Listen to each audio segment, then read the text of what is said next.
de la insuficiencia cardíaca. La bibliografía de donde me basé mencionaba algunos términos específicos para definir esta enfermedad. Uno de los primeros es que, pues, como tal, insuficiencia cardíaca es el síndrome sintomático. Otro es que, pues, es la clasificación que se le da dependiendo de la INJA, que es la Asociación de Nueva York, de la Asociación Cardíaca de Nueva York. Es un paciente asintomático que ya está cursando con tratamiento. También puede existir el término previo a la insuficiencia, que es una disfunción sistólica o diastólica de los ventrículos, que es asintomática. Es un paciente que no ha mostrado un cuadro clínico, pero ya tiene una fracción de eyección del ventrículo disminuida. Como tal, no especifica tiempo, pero menciona que ya ha pasado un cambio en la conformación de estructura, pues ya es una insuficiencia cardíaca crónica. Cuando se considera estable es que el paciente no ha cambiado sus signos y síntomas durante al menos un mes, que haya o no llevado tratamiento. Cuando está un paciente descompensado, pues es como ya había comentado, que las medidas compensatorias pues se sobrepasan y el paciente empieza a presentar el cuadro clínico. Y ese es el momento en cuando se debe de, ya sea de hospitalizar al paciente o acudir con su médico. De nuevo aparición, pues, o de nuevo, sabemos que muchas de las veces después de una patología en agudo es cuando se puede dar secuelas de este tipo de, de enfermedad, por ejemplo, después de un infarto agudo o después de una miocardiopatía dilatada. Pues normalmente son estados que son posteriores a, y pues se da en las siguientes semanas o meses después del evento. Y un término que también mencionan es el de insuficiencia congestiva, que son los datos en agudo de una insuficiencia cardíaca con sobrecarga de volumen. Bueno, ya se ve. Pues como la mayoría de las enfermedades, pues esta tiene una forma de clasificación y las clasificaciones tienen diversas. Como el tema es muy amplio y va a abarcar dependiendo de, pues, de qué patología estemos hablando, hay diversas clasificaciones que se pueden poner para describir de mejor manera la enfermedad. Una de ellas es la que menciona la AJA y la ACCF, que es la que está en el lado derecho de la presentación. Esta describe estadios por letras, donde se va a referir específicamente a cómo va evolucionando el cuadro clínico o cómo va evolucionando la estructura cardíaca en relación al paciente. En un estadio A es un paciente que no presenta ni tiene un cambio morfológico, pero está en alto riesgo ya que este presenta algún factor predisponente, como ya habíamos mencionado, que pueda en la evolución del mismo pues desarrolla la insuficiencia. Los estadios B, C y D, pues son los estadios aledaños que van evolucionando dependiendo de qué tanto vaya avanzando la enfermedad. Por, por ejemplo, el B son ya se encontró un daño estructural o una alteración de la estructura cardíaca que da, pero no ha presentado signos y síntomas. Se podría dar en un diagnóstico por por ecocardiografía o algún otro medio de diagnóstico que se haga de manera fortuita, pero es un paciente que no ha presentado síntomas. El estadio C es un paciente con lo mismo, la alteración estructural, pero ya presentó síntomas. Y el estadio D es un paciente refractario, o sea que ya ha tenido tratamiento, pero es de difícil control. Y otro, por ejemplo, el de la New York Heart Association, pues este describe más que nada la gravedad y la intolerancia al ejercicio o a a la actividad física que podemos tener en nuestro paciente. Esto nos lo va a dividir en clases y por lo mismo desde la clase 1 hasta la clase 4, dependiendo. Pues como ya habíamos mencionado y hemos repasado en otras patologías similares, si el paciente tiene mucha intolerancia a la actividad física, que se puede agitar o puede estar en actividades intensas durante el reposo, que se sienta agitado o siente dificultad respiratoria, pues eso es lo que maneja esa clasificación. Y pues en la clase tipo 1 pues no hay mayor limitación de la actividad de la persona, no siente disnea ni dificultad respiratoria al hacer sus actividades cotidianas, ni al realizar actividad física, no hay disnea, ni fatiga, ni palpitaciones. Y ya los estados, como ya había mencionado, pues van evolucionando de forma que va progresando la misma patología en sí. Esta, pues primero es al ejercicio leve, a la actividad física moderada. Y empiezas con disnea, fatiga y palpitaciones en la clase 2, pero todavía no está en reposo. El paciente se le dificulta un poco la actividad física. En la clase 3 tiene marcada limitación al realizar la actividad física, pero todavía sigue siendo o estando estable en reposo y se revierten todos los síntomas en el reposo. Ya en la última es cuando hay un daño bastante extendido sobre el miocardio y pues el paciente ya requiere un gran esfuerzo inclusive para mantenerse en reposo. Y pues que todos estos parámetros son proporcionales a la dificultad para el tratamiento y para una mala mortalidad y un mal pronóstico. También hay otras específicas como son la de Killip y Kimball, que esa es una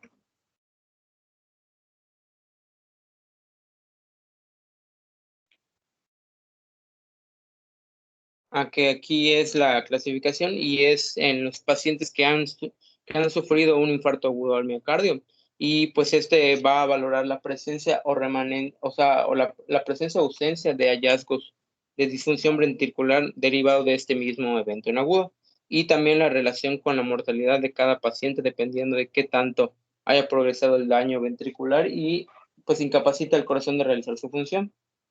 Como vimos, la primera etapa o el primer grado, pues es muy baja mortalidad y el paciente se pudo haber recuperado del infarto sin mayor complicaciones. Ya empiezan a ver después datos de encharcamiento o datos de aumento del volumen o de condensación, como son los estertores crepitantes húmedos, el S3 o tercer ruido y aumento de la presión venosa yugular, después a un edema agudo de pulmón que sea franco y luego a un choque cardiogénico o shock cardiogénico. Correcto. Roberto, ¿puedes poner por favor la Mm, anterior? pues, No, la de la clasificación. sí, ya. La anterior, por favor. Esta.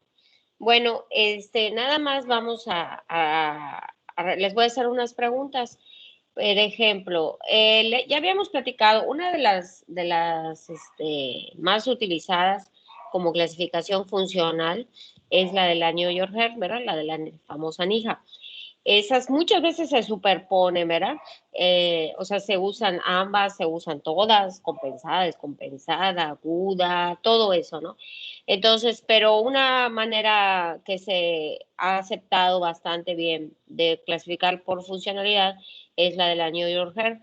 Yo ya les había dicho esto y nada más lo vamos a recordar. ¿Cómo podemos interrogar lo de la disnea? No, tú, Roberto. Si alguien puede levantar la mano, ¿cómo podemos interrogar lo de la disnea? ¿Cómo pudiéramos investigar la disnea del paciente? Una mano que quiera participar. Antes podría ¿Cómo? ser ahora, ¿no? Sí, más o menos, por ejemplo, un ejemplo, ¿cómo lo interrogamos?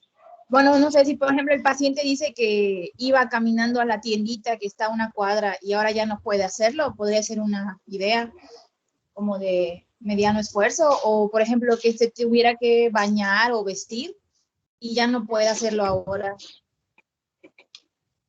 Correcto. Entonces podemos interrogarlo con respecto a las funciones que tiene el paciente, ¿verdad?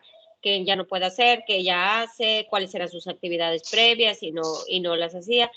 Igual puede ser, como les decía, que, por ejemplo, ustedes pueden poner una clasificación de la New York Heart de clase 3, ¿verdad? Que habla ya de estar una disnea de mínimos esfuerzos y eso pues ya hablaría de una descompensación porque pues ya llegó, ¿verdad? Y es una insuficiencia cardíaca descompensada, si es aguda o no sabía el paciente, o crónica descompensada, clase funcional, por ejemplo, 3. Y otra manera es, como ahorita estaba poniendo Alberto, veo en el chat, que pone, por ejemplo, si es más en el predominio horario, me imagino que se refiere a la noche, ortopnea, ¿verdad? Todo lo que es sencillo, si usa almohadas, si tiene que dormir semisentado, si le ocurre en alguna parte del día, el horario, ¿verdad?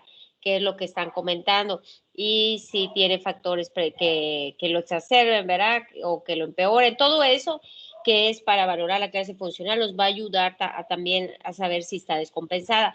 Porque posiblemente el paciente ya de por sí, después de un infarto, una arritmia o algo, ya no podía hacer ciertas actividades, y eso sigue siendo una insuficiencia cardíaca crónica. Pero necesitamos investigar si hay algo actualmente que la esté descompensando. También pueden investigar, por ejemplo, un antecedente de una infección o algo así. Por ejemplo, actualmente, ¿verdad? Si, por ejemplo, ya tuvieron COVID o algo, pues además de todo, ¿verdad? Ya tienen una neumopatía muy probablemente restrictiva, todo eso hay que investigar. Ahora, en cuanto a la de la ACC con la AJA, que es una clasificación pues relativamente más nueva que la otra y también muy útil, en urgencias ambas son bastante útiles, sobre todo cuando uno quiere hacer llegar sus comentarios a otros pacientes, a otras personas médicos que no vieron al paciente cuando ingresó. Entonces uno puede decir, bueno, el paciente llega con esta clase funcional, con esta, entonces ya pues uno ya tiene una idea de cómo está el paciente. La de la ACC y la AJA habla de un daño estructural. Entonces, hay maneras sencillas de investigar o sospechar de cómo saber si un paciente tiene un daño estructural, porque pues para saber si es BS o D, ¿verdad? Si es refractaria, si tiene signos previos o presencia de síntomas de insuficiencia cardíaca y todo eso, pues tenemos que averiguar. Se pone con la de la New York Heart, ¿verdad? Se ponen juntas cuáles son las correspondientes. ¿Cómo podemos investigar de una enfermedad estructural o qué sería una enfermedad estructural? Esa es una pregunta. Si alguien puede levantar la mano, ¿qué sería una enfermedad estructural previa? Una manera, como ya lo dijo Roberto, podría ser que después de algo, ¿verdad? O le hayan hecho un ecocardiograma. Bueno, allá podría ser una vez si no lo sabíamos. Pero, por ejemplo, en una insuficiencia cardíaca aguda, descompensada, clase funcional 3, que llega a urgencias, ¿cómo podemos saber si hay un daño estructural previo? ¿Quién me dice? ¿Una mano? Es algo muy sencillo. Ángel. Tal vez puede preguntársele si alguna vez ha padecido algún infarto o si entre sus antecedentes hubo fiebre reumática por valvulopatías y algo así. Correcto, o sea, antecedentes de el mismo paciente, ¿verdad? Que tengamos que tiene un infarto o que haya tenido un infarto, valvulopatías, ¿qué más? ¿Qué otras maneras podemos utilizar para saber si hay un daño estructural previo? Que muchas veces, ¿verdad? El primer síntoma de insuficiencia cardíaca y nos ha pasado súper seguido, ¿no? O sea, ¿cómo vamos a investigarlo? Ya ahí les está diciendo antecedentes de infarto, valvulopatías familiares, etcétera, o el mismo paciente. Otras maneras de investigarlo. Con soplos. Ok, por ejemplo, unos soplos, ¿verdad? ¿Cuántos soplos conoces, Noemí? Soplo en sístole y en diástole, ¿no? Ajá, sistólico, diastólico. ¿Cuáles son los que hablan más o los que están más relacionados a, por ejemplo, a valvulopatías? Nada más así como pregunta general. Sistólicos. Ok, los sistólicos, que son los que se palpan con el pulso y pueden ser aórticos, ¿verdad? O de estenosis o de insuficiencia mitral, que es algo que ya había comentado Roberto. El soplo efectivamente nos puede sugerir que si el paciente no lo sabía, pues muy relacionados con valvulopatías. Muy bien. Otra manera, otras cosas, o sea, eso es parte entonces sería del examen físico. Otra parte es del interrogatorio, ¿verdad? Enfermedades previas, que es lo que dijo Ángel. Otro es el examen físico como la presencia de soplos. Eso nos puede ayudar. ¿Qué otras maneras? Edema en miembros inferiores. Signos clínicos, dime todos los que se te acuerden. Edema en miembros inferiores. Todos los que se te acuerdan, Oscar. ¿Cuáles otros? Edema en miembros inferiores, ¿qué otras cosas? Falta de aire. Ok, esa es parte del interrogatorio, que es la disnea. ¿Qué más? El examen físico dijeron soplos. ¿Qué otra cosa? No te oí, Oscar. ¿Lo puedes repetir? Taquicardia. Taquicardia, ¿verdad? Crepitantes, que son los criterios de Framingham, ¿no? Que luego vamos a revisar. De acuerdo. Otras cosas que nos puedan ayudar. Por ejemplo, yo veo que Saúl pone el electro. ¿Y qué buscas en el electro, Saúl? Pues Cosas que puedes... como tal, a partir de mediciones podemos ver si hay una hipertrofia ventricular o incluso si hay algún crecimiento en las aurículas que pues concordarían con el cuadro de insuficiencia. Correctísimo. ¿Qué más? El electro es así como dice el doctor Talito, ¿verdad? Les puede ayudar así, les puede hacer un montón. Un electro de 5 minutos puede darles un montón de cosas. Hipertrofias, crecimientos auriculares, ¿qué más? Ejes El desviados electro. incluso. Ejes desviados que pues se relacionarían a hipertrofias, por ejemplo. ¿Qué más? ¿Qué más el electro? El electro te puede dar muchas cosas. Dime otra. Alguna ¿Te arritmia acuerdas? que se esté instaurando. Una arritmia, muy bien, que puede ser, de hecho, cuando platiquemos, como les decía, más adelante y en otras clases, lo vamos a estar retomando esto. Si la arritmia es de primera vez o la arritmia es ya crónica o sospechamos que sea crónica, eso es muy útil. ¿Qué más, Ángel? Con la exploración física también nos podemos buscar, no sé, tal vez un S3 o un ritmo de galope. Recuérdame qué es el S3 y en quiénes los podemos oír. Es el tercer ruido cardíaco. Generalmente se da cuando hay un aumento del volumen prediastólico. En teoría yo lo entiendo como un choque de sangre contra sangre. Que así se describe, ¿verdad? ¿Y qué paciente lo puede presentar, Ángel? Pues en el caso de estos pacientes, ¿no? Con insuficiencia cardíaca lo pueden tener, igual según... Pero ¿quién si más? no, O sea, pero más que nada, ¿qué paciente con insuficiencia cardíaca que tenga que ese paciente con insuficiencia cardíaca tenga además que datos de... sobrecarga. Exacto. Entonces, si el paciente no tiene datos de sobrecarga o de congestión, pues es difícil escucharlo. Se puede confundir más con una arritmia. Si es más como, o sea, que sea siempre arrítmico, hay que saber escucharlo y hay que saber diferenciar un S3 de una arritmia, porque, por ejemplo, una arritmia se puede oír permanentemente así, arrítmico, y no el paciente no llegar con tanta congestión, simplemente llega por disnea o palpitaciones, etcétera, incluso síncope, pero no tiene datos de sobrecarga. En cambio, el S3 lo vamos a oír mejor cuando el paciente tenga datos de congestión, de sobrecarga, un edema agudo pulmonar. Tiene que ser concordante a un cuadro clínico. ¿De acuerdo? ¿Qué más? Todavía, por ejemplo, podemos mencionar datos del electro. ¿Qué más pudiéramos encontrar en el electro o en el examen físico? Si alguien tiene más cosas que decir. Otros estudios. Pues en el electro zonas... Ay, perdón. A ver, Natanael, te escucho. Voy a comentar que zonas de necrosis antiguas. Muy bien. O sea que no un infarto agudo, ¿verdad? Muy bien, Natanael, que haya criterios para pensar en un infarto antiguo, una pobre fracción de eyección, ¿verdad? Algo, como esto. ¿Qué más podemos encontrar en el? Me dijeron la gran mayoría de las. Faltan una que otra. Una desviación del eje cardíaco, del eje eléctrico cardíaco. Eso lo mencionaban, pero, por ejemplo, yo les decía, la desviación del eje cardíaco puede deberse predominantemente a hipertrofias. ¿Y a qué otra cosa, Manuel? ¿A qué otra cosa se puede deber la desviación del eje en este caso, no aplicado a estos pacientes? Iba a decir un bloqueo, pero... Muy bien. Sí, de hecho es eso. O sea, bloqueos de rama, hipertrofias, Sí, bloqueos. que son, sobre todo en el rama izquierdo, ¿verdad? Uno de los que más se relacionan con insuficiencia cardíaca. Muy bien. Yo creo que ya está la mayoría, ¿no? Sobrecarga sistólica, crecimientos auriculares, crecimientos ventriculares, arritmias cardíacas, bloqueos, cosas que nos pueden apoyar, ¿verdad? Y definitivamente no es suficiente, ¿no? Aún así, pues hay que irlo apoyando, ¿no?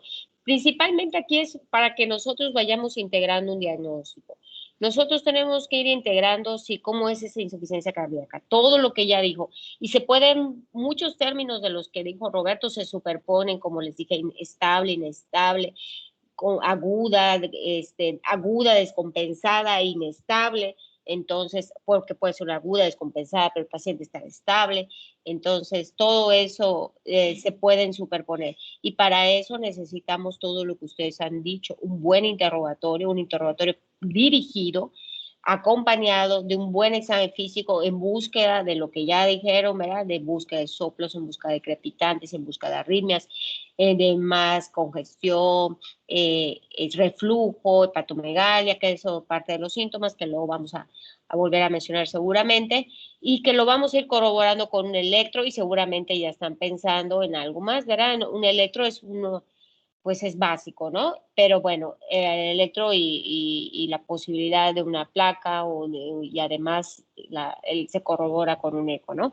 Que eso vamos a ir hablando posteriormente. Después de eso venía la clasificación de Killer y Kimball.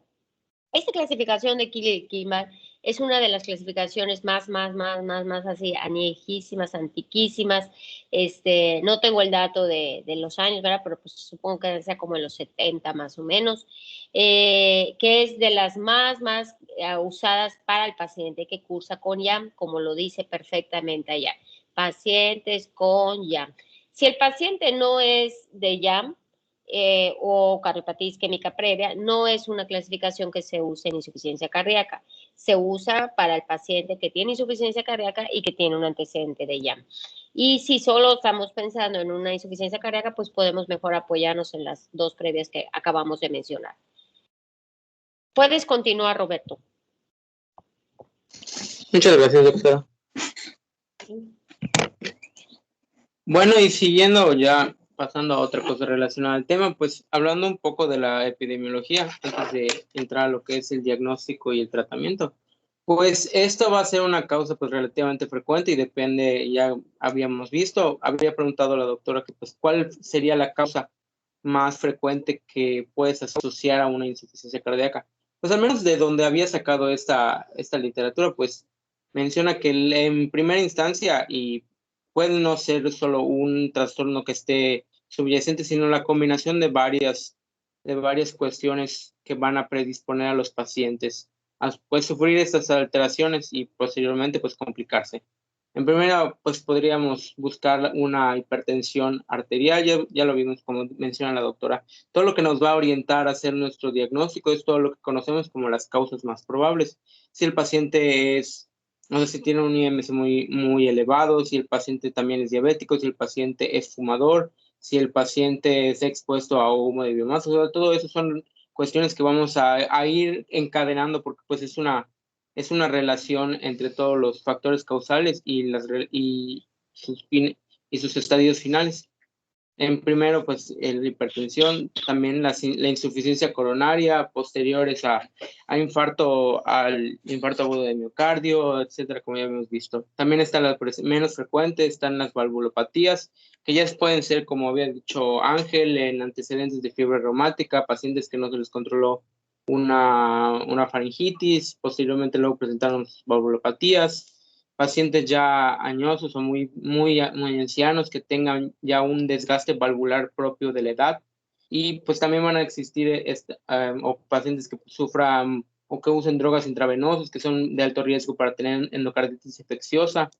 Pues sí, también están los pacientes que van combinados, que tienen más de una alteración subyacente, que es lo que favorece. Esta alteración, pues, provee más aproximadamente entre un 1 y 2% de las muertes en pacientes de los países desarrollados y aumenta hasta el 10% en pacientes mayores de 70 años. A los 55 años esto es común en hasta un tercio de los pacientes varones y casi un cuarto de las mujeres. Y pues como ya había, los términos que ya había mencionado, la insuficiencia cardíaca que tiene una fracción de eyecciones reducida, pues es más frecuente que la que es conservada, al menos que se diagnostique. y estos pues son más frecuentes en la que tiene una fracción de eyección reducida.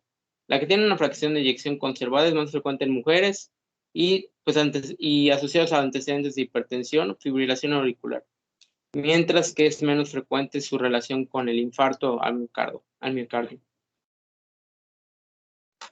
Hablando de otro tema relacionado, pues está el pronóstico. Lo que vamos a utilizar pues son parámetros para conocer qué tanto va a ser la probabilidad de sobrevivencia, de mortalidad que tenga el paciente. Y pues eso también nos ayuda a tomar una decisión sobre el tipo y la planificación de los tratamientos. Y pues cómo utilizar los recursos que posea el médico en la situación para atender al paciente. Existen escalas multivariables para poder pues asegurar a ciencia cierta cuánta es la capacidad del individuo, pero no todas se utilizan, ya que tienden a no tener tan buen pronóstico, o sea, no ser tan buenas predictoras como otras.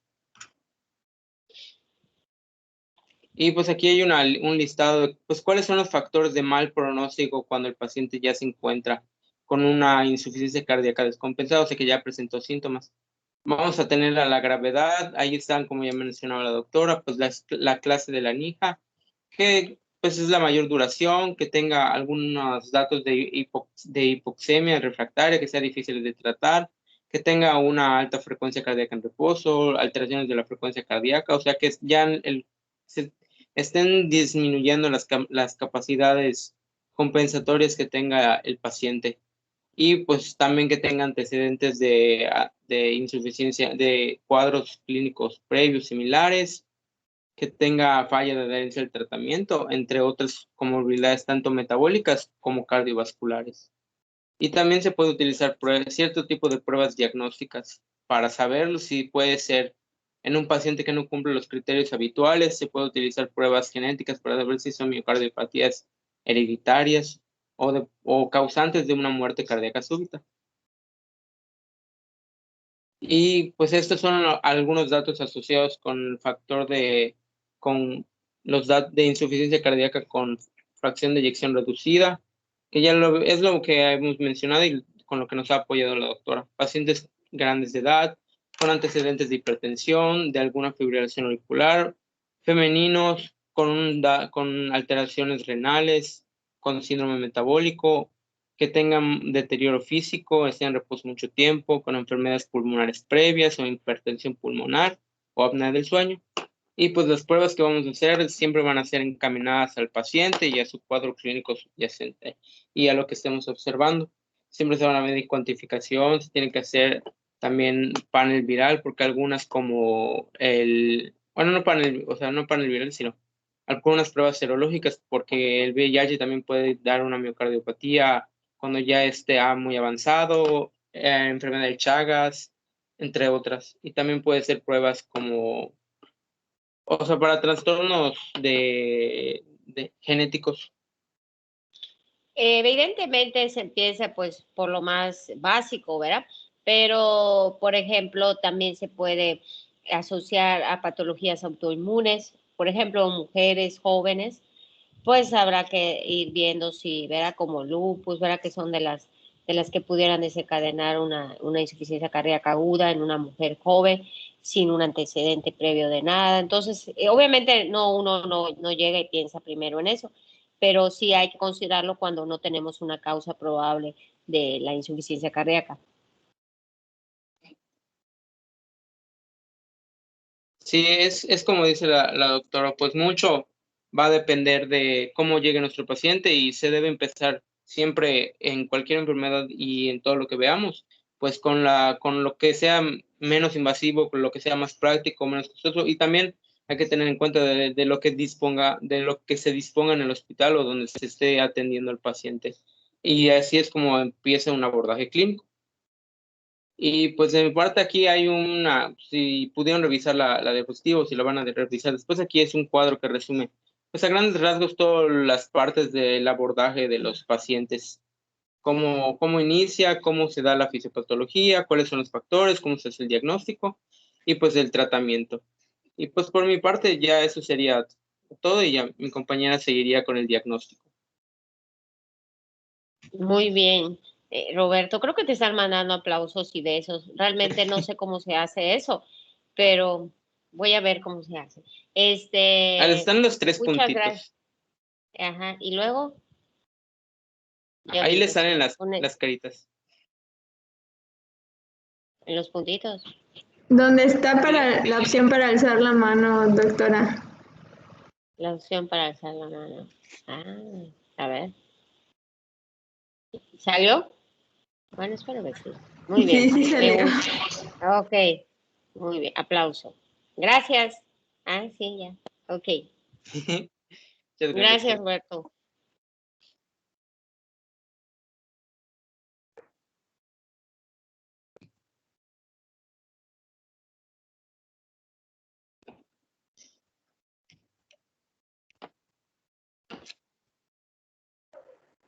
Ya se ve mi pantalla.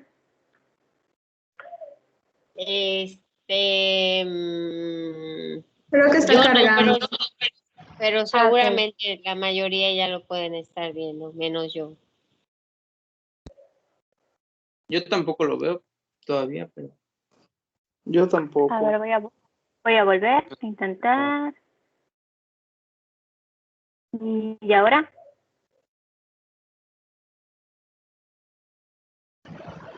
Está en negro, creo que se está cargando. Ya, ahora sí. Listo. Mi internet Ya se ve. Ya lo veo. defectuoso. Nada más que estás compartiendo toda tu pantalla. Sí, estoy compartiendo toda mi pantalla. ¿Lista? Sí, ya se ve.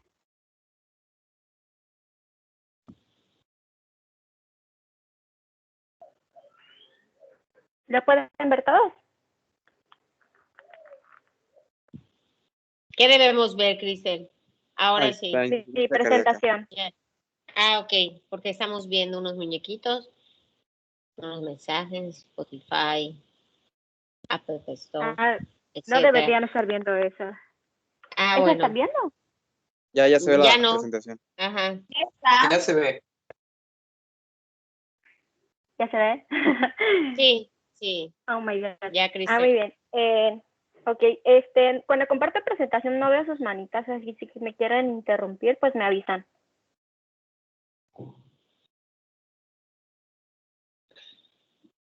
Bueno, pues hola.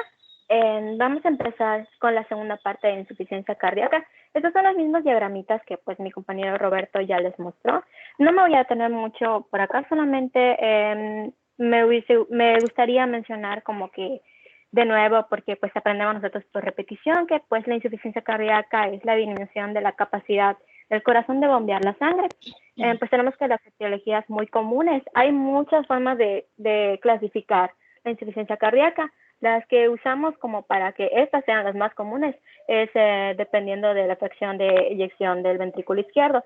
Si está disminuido, la más frecuente va a ser una cardiopatía isquémica, y si va a estar conservado, va a ser una por hipertensión.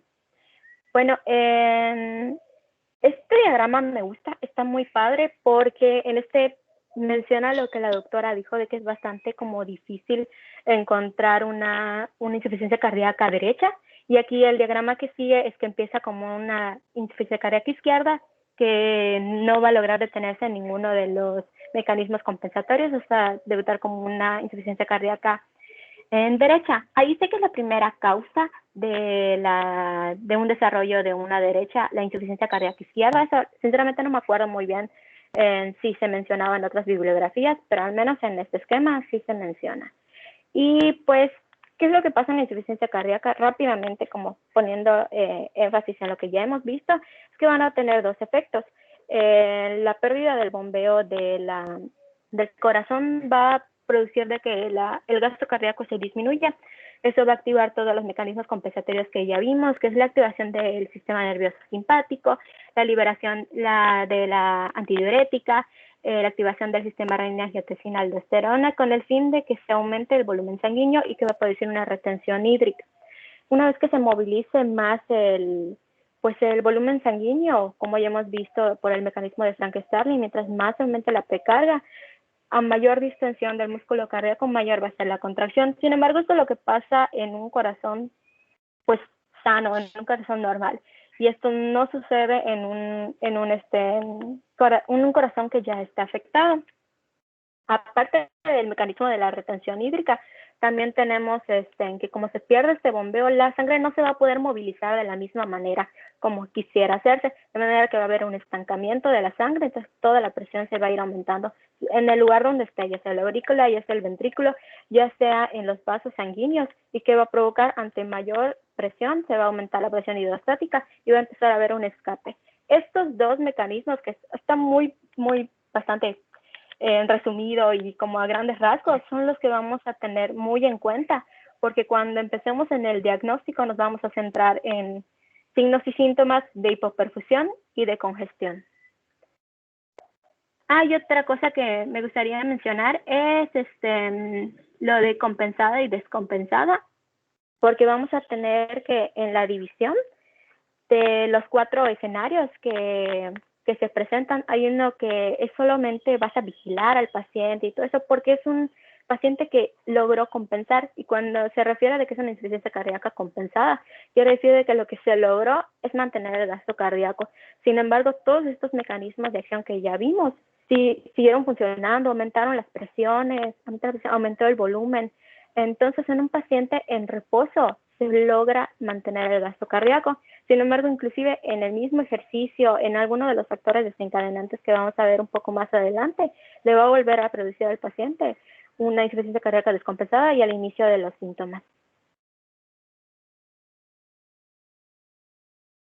Y vamos a empezar como pues en el manejo. El manejo, vamos a ir desglosando poco a poco conforme vaya avanzando.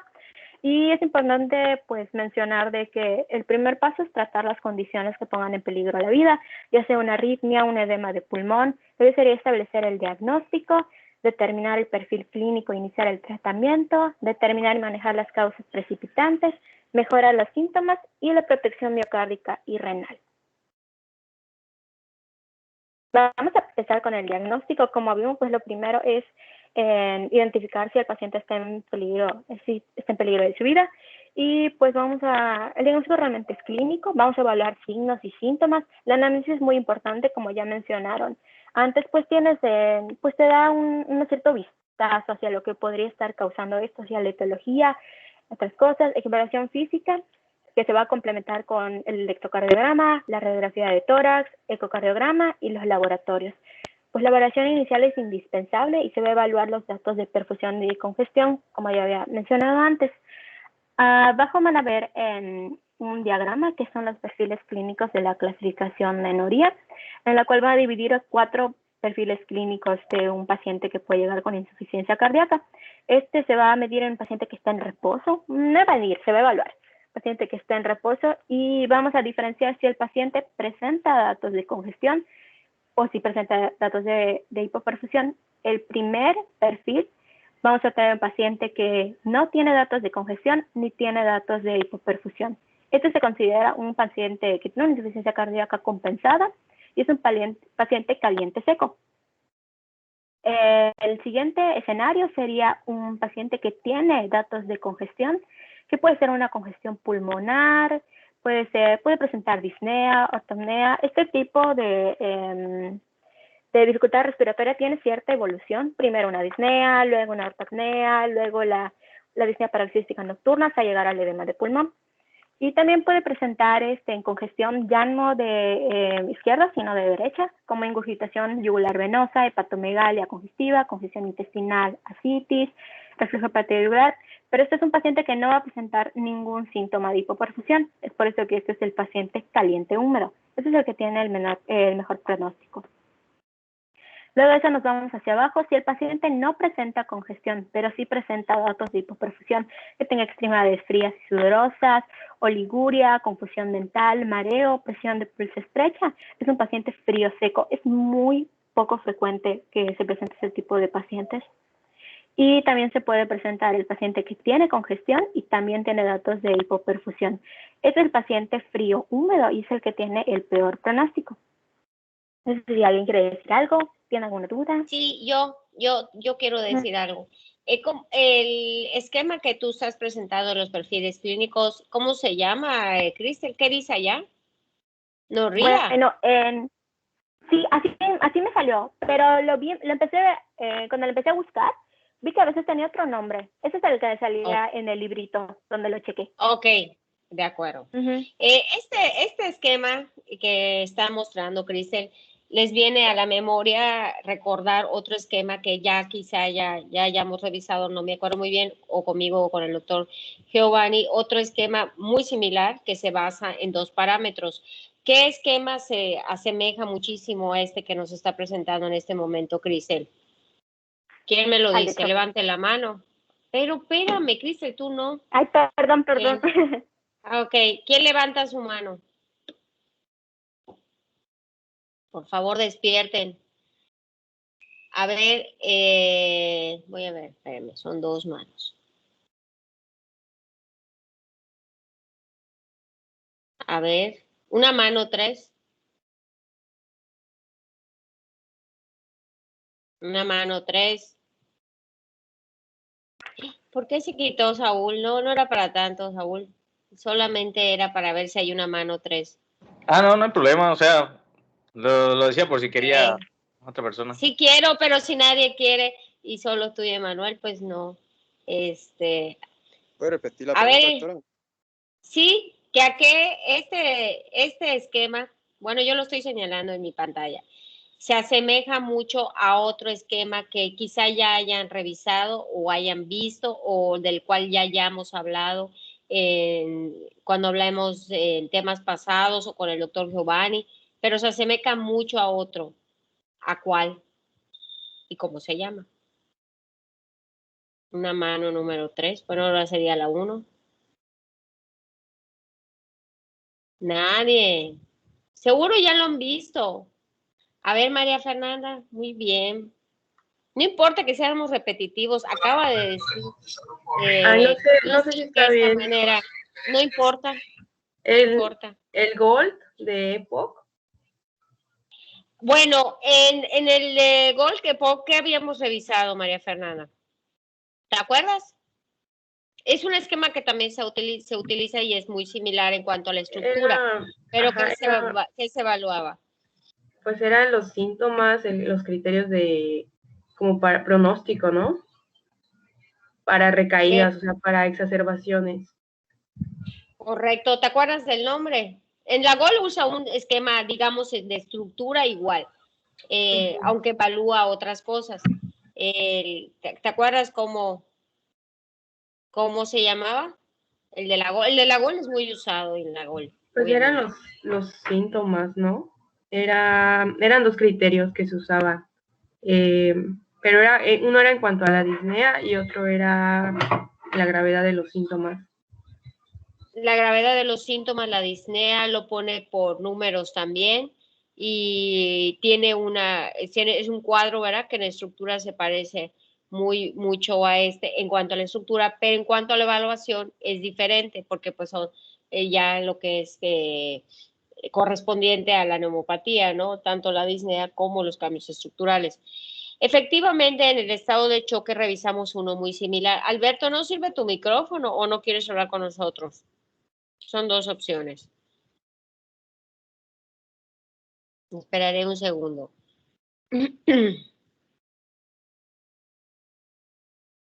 Debe estar escribiendo que no sirve su micrófono. A ver, es el de estado de choque, efectivamente. El estado de choque se utiliza mucho acá. ¿Cómo se llamaba el del estado de choque? ¿Otra mano? Ya sabíamos, Alberto, que estaba fallando. Esa respuesta, Alberto, no falla jamás. ¿Cómo se llama el del estado de choque? De Forrester. Correcto, Noemí, es la clasificación de Forrester. Y lo clasifica en 4 estadios también, que son el 1, el 2, el 3 y el 4. Ahora, ¿sabes qué vamos a hacer? Ya sé qué vamos a hacer. Vamos a presionar. A ver, Cristel, un número. 5. 5.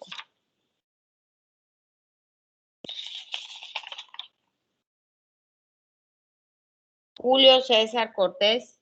Adelante, doctora. Muy bien. Pues tú me preguntaste que repita la pregunta, ¿no? Sí. Muy bien. Ahora, explícame un poquito de la clasificación de Forrester. ¿Dónde estaría el 1, dónde el 2, dónde el 3 y el 4? ¿Y qué es lo que parámetros utiliza la de Forrester? Pues bueno, recuerdo que pues habían 4 puntos importantes, ¿no? Que el estado hiperdinámico compensado, el descompensado y luego pues los hipodinámicos. No sé si se refiere a eso específicamente. Bueno, esa es parte de lo que es la clasificación de lo que es más que nada el choque distributivo, prácticamente la que acabas de mencionar. Yo hablaba de la clasificación de Forrester, que es en general de choque en general y también de insuficiencia cardíaca. Ah, ok. La que tiene 4 escalas, ¿no? 4 estadios. Ok. Este es, por ejemplo, acá para que me explique mejor. Habla de perfiles. Lo que acaba de decir que estos son los perfiles. Esos son los estadios, pero los vamos a ubicar en estos perfiles. ¿Te acuerdas? Sí, o sea que habían 4 que evaluaban pues otros puntos, ¿no? Como clínica, mortalidad, la PCP, o sea, ¿se refiere a eso? Sí. Evalúa 2 parámetros predominantemente. Es una clasificación hemodinámica. Los 2 parámetros para saber si es lo que acabas de decir, 1, 2, 3 o 4, ¿cuáles son los 2 parámetros que se evalúan? En el eje, vamos a ubicarlo. El índice cardíaco. Si agarran, ¿es el índice cardíaco en las Y o en las X? ¿Se acuerdan cuál era la X y cuál era la Y? Las abscisas y las ordenadas. En la Y, ¿no? En la Y, índice cardíaco. ¿Cuál es el punto de corte? 2.2. 2.2, correcto. 2.2 para arriba y 2.2 para abajo. En el eje de las abscisas o en el eje de las X evaluamos. Presión de enclavamiento pulmonar. Presión de enclavamiento de la arteria pulmonar, correcto. El punto de corte sería 18. Muy bien. Entonces, en el estadio 1, ¿dónde lo ponemos? Eso es lo que me debería estar ayudando, Julio. El 1, ¿dónde lo ponemos? El 1 iría por debajo a la derecha, ¿no? El inferior derecho. ¿Cuál es? Aquí tiene nombres. Búscalo en un perfil clínico, que yo creo que es mejor para que todos estemos conectados. Búscalo. Okay. ¿Cuál perfil clínico? ¿Qué nombre le pondrías de los que tienes aquí? A ver. Aquí dice. De los que, ajá. De los que están en la pantalla, en amarillo, ¿no? Sí, pero abajo, no lo que está escrito en ese examen de la vista. El que dice caliente y seco, caliente y húmedo, frío, seco, frío y húmedo. Si lo puedes decir así. El 1 lo pongo donde dice. El 1 sería frío húmedo, ¿no? Frío húmedo, o sea, donde dice peor pronóstico. Sí, ¿no? A ver, ¿quién más quiere opinar? Sería caliente y seco, ¿no? Donde caliente y seco. ¿Por qué? Porque el 1 es el que tiene un buen índice cardíaco sin congestión. O sea, con una presión de enclavamiento de la arteria pulmonar de menos de 18 y un índice cardíaco de más de 2.2, entonces sí sería caliente y seco. El número 2, ¿cuál sería? Anímense, deberían estar hablando todos al mismo Caliente y húmedo. Caliente y húmedo. Caliente y húmedo. Efectivamente, porque es el paciente congestivo y por mucho el prototipo de la insuficiencia cardíaca aguda con edema agudo pulmonar. En el número que aquí le dirían mejor pronóstico, caliente y húmedo, que es el perfil, ese es el perfil clínico. El número 3, ¿cuál sería? Frío y seco. Frío y seco, que es un índice cardíaco de menos de 2.2, una presión de enclavamiento de la arteria pulmonar de menos de 18, característico de qué tipo de choque? Hipovolémico. Muy bien. Y por último nos vamos al estadio número 4, que también puede corresponder al perfil clínico. ¿Cuál Frío y húmedo, sería? Frío y húmedo. Muy bien, un índice cardíaco bajo, una fracción de eyección baja, un índice cardíaco que ya habíamos dicho que se puede sacar de manera indirecta, ya, también de manera directa, pero podemos hacerlo con unas gasometrías, que habíamos hablado del índice de Fick, que puede ser de una manera, esta es una manera indirecta, se puede hacer también con un catéter de Swan-Ganz, que es lo que esta clasificación de Forrester usa el Swan-Ganz. La presión de enclavamiento de la arteria pulmonar, aquí sería de un índice cardíaco de menos de 2.2 y un fallo de bomba con una congestión, que es una presión de enclavamiento de la arteria pulmonar de más de 18, es el peor pronóstico, una mortalidad muy alta, característico de qué, de qué tipo de choque. Cardiogénico. Cardiogénico. Entonces, como pueden ver muy bien, muchas gracias a todos los que están participando, me gusta oírlos, ya lo saben. Entonces, esta clasificación que Cristel nos hace el favor de presentar es un perfil clínico que se apoya obviamente en la clínica, pero que se puede corroborar si tuviéramos un catéter de Swan-Ganz o simplemente con unas gasometrías para sacar, y ya específicamente, si queremos hacer un taller de gases, que sería más o menos lo que estaba diciendo Julio, que sería saber entonces si está hiperdinámico, está compensado, está descompensado, está hipodinámico, hipoperfundido, todo eso, ¿no? Entonces se acompaña mucho de la clasificación de Forrester, sobre todo cuando se habla de insuficiencia cardíaca aguda, congestiva o choque cardiogénico, o por ejemplo, muy usada cuando nosotros tenemos dudas de que si lo que predomina en un paciente es un choque distributivo o un choque hipovolémico, por ejemplo, o un choque cardiogénico. Entonces usamos esta clasificación. Puedes continuar, Cristel. Ok, muchas gracias. Bueno, también tenemos los criterios de Framingham, que ya lo hemos visto, que se va a dividir en criterios mayores y en criterios menores. 2 criterios mayores o un criterio mayor y 2 menores se considera el diagnóstico de insuficiencia cardíaca. Pues entre los mayores vemos que está la disnea paroxística nocturna, el edema agudo del pulmón, la presencia de crepitantes, disección venosa yugular, aumento de la presión venosa de más de 16 centímetros. En reflejo hepatoyugular positivo, el ritmo de galope por tercer tono, cardiomegalia, y solo como pues para recordarlo, porque realmente ya vimos que era cada uno, pero creo que el otro no lo habíamos mencionado, creo que sí lo mencionaron. El tercer ruido cardíaco se ve normalmente en una insuficiencia cardíaca tipo sistólica y se da por un llenado rápido de un corazón dilatado, y el cuarto ruido cardíaco se da por una sobrecarga de presión. Este se ve en la insuficiencia cardíaca diastólica, porque es la contracción auricular energética contra un ventrículo rígido. Eso es como el dato. Está excelente ese dato, Cristel, porque te aseguro que a la mayoría se le había olvidado. Bueno, y también tenemos pues otros criterios, que son los criterios de Boston, cual divide en 3 categorías. La primera, como pueden ver, es la categoría de historia de anamnesis, y es cuando le preguntas al paciente que si tuvo disnea de reposo, apnea, disnea paroxística nocturna, disnea caminando, disnea de esfuerzo. En los criterios de Boston, pues ven que tiene una puntuación hacia un lado. Independientemente de si tiene 1, si tiene 2, vas a agarrar el más alto y de cada categoría y lo vas a ir sumando. En la categoría 2 es el examen físico y la categoría 3 es la radiografía de tórax.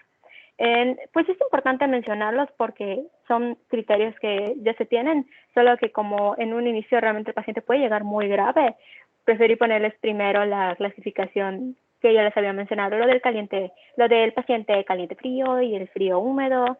Y pues solo en criterios de Boston, pues tenemos que menos de 4 puntos es una insuficiencia cardíaca improbable, de 5 a 7 puntos es una insuficiencia cardíaca posible, de 8 a 12 puntos es un diagnóstico de certeza de insuficiencia cardíaca.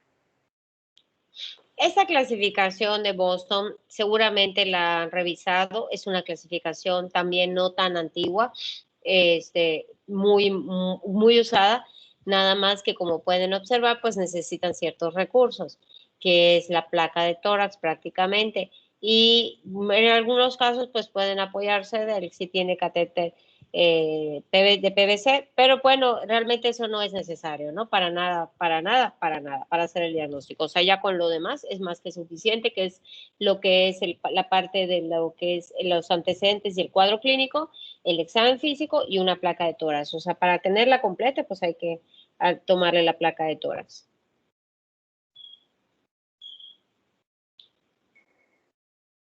Pues seguimos y en el diagnóstico también podemos apoyarnos de la radiografía de tórax. Esto se pide con el fin de, pues, de confirmar el diagnóstico de congestión o de edema pulmonar, así como valorar la cardiomegalia. Te puedes pedir un electrocardiograma donde puedes detectar arritmias, que es uno de las etiologías frecuentes. Puedes evidenciar infartos anteriores, identificar si hay remodelamiento en producto de la sobrecarga de volumen o de presión. El ecocardiograma, que es conocido hasta ahorita en varios artículos que se dice como el gold estándar, porque en este valoras anatomía, función cardíaca, así como posibles valvulopatías del corazón. Puedes pedir pues hemograma, bioquímica y hormonas tiroideas. Voy a hablar un poquitito de cada uno como para que tengan idea de por qué deberíamos pedirlas.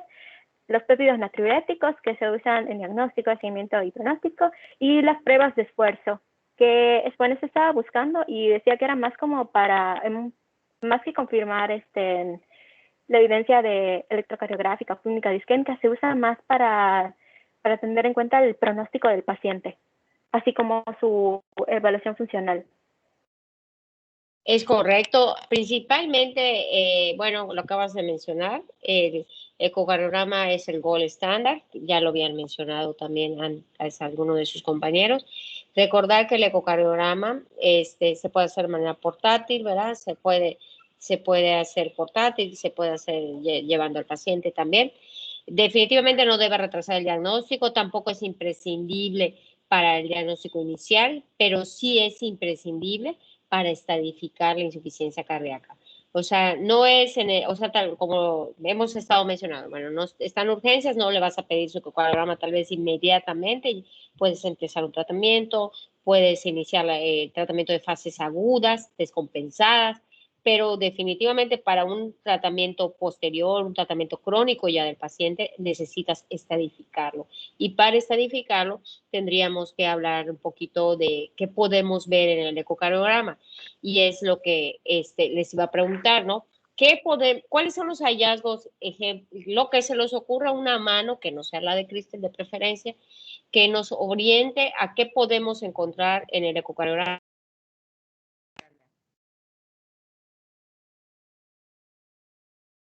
¿Qué podemos encontrar? Una mano. Ángel. Pues primero que nada hay que buscar la FEBI, ¿no? Ver cómo está y lo que viene siendo los tamaños de los ventrículos. Correcto. ¿Qué más? Todo lo que se te ocurra, Ángel. Pues igual ya viendo eso, pues fijarnos en las válvulas por si hay valvulopatía, en el tamaño de las aurículas, el caso de que no solamente sea el ventrículo izquierdo el que se encuentre dilatado, sino también el derecho para ver qué tanto ya está en cuanto a cronicidad. Muy bien. ¿Qué más podemos? Había otra mano, ya la vi. Ya no. ¿Alguien que quiera agregar qué otras cosas nos puede servir el ecocardiograma? La mayoría ya las mencionó Ángel. ¿Para qué otras cosas nos puede ayudar? Tal vez no lo saben, ¿verdad? Pero todo lo que, como les decía, todo lo que se les ocurra pueden mencionarlo. Otra.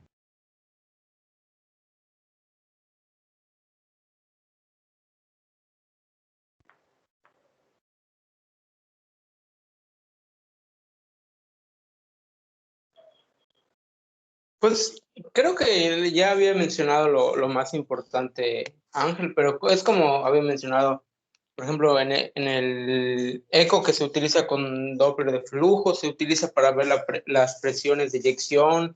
También es importante ver la dilatación de las cámaras, ver el engrosamiento de las paredes, ver las dimensiones de la aorta, de las cavas, para ver si no hay también, o sea, ver si hay compromiso valvular.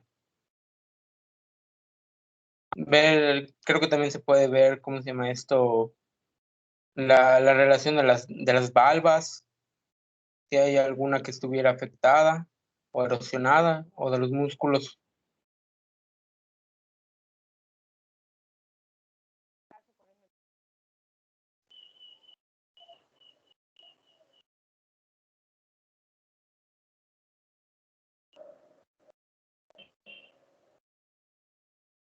No sé si se está intentando hablar, doctora, pero no se le escucha.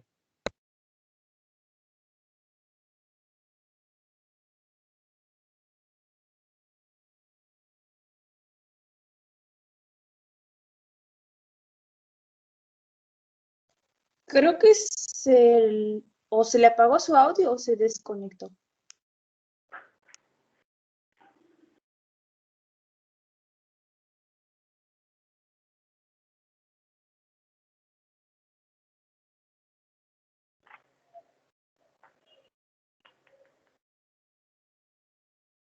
Yo creo que está fallando su internet porque me parece que está hablando.